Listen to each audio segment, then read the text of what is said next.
මොහොතේ රැඳී සිටින්නේ පැල්මඩුල්ල ගල්පොත්තාවල ශ්‍රීපාද රජමහා විහාරස්ථානයේ. අද හිමිදිරි උදෑසන ඊ රාත්‍රියේ පටන් පැවැත් සර්වරාත්‍රික පරිත්‍යාග ධර්මදේශනෙන් අනතුරුව සදාතක කරඬුවත් මහා සමන් දේව ප්‍රතිමාවත් දේවාභරණත් රැගෙන මෙලෙසින් පෙරහැරින් ශ්‍රීපාද මළුව දක්වා වඩම්වන මොහොතටයි අප මේ සම්බන්ධව සිටින්නේ.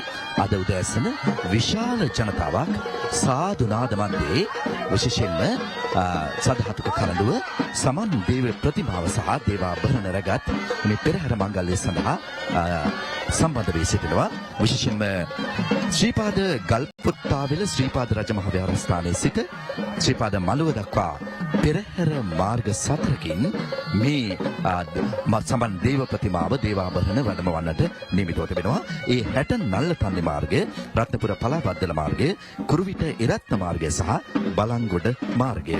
විශේෂයෙන්ම ශ්‍රීපාදස්ථානාධිපති අතිපූජනීය බෙන්ගමුවේ ශ්‍රී ධම්මදින්න නායක ස්වාමීන් වහන්සේගේ අනුශාසනා පරිදි මේ සියලු වැඩ කටයුතු අද හිමිතිරි උදෑසන පටන් මෙලෙසින් සිදුවන්නේ. හෙට උඳුවප්පුර පසළොස්වක පෝදා සූදානම්ව සිටිනවා ශ්‍රීපාද වන්දනා සමය මෙලෙසින් ආරම්භ කරන්නට.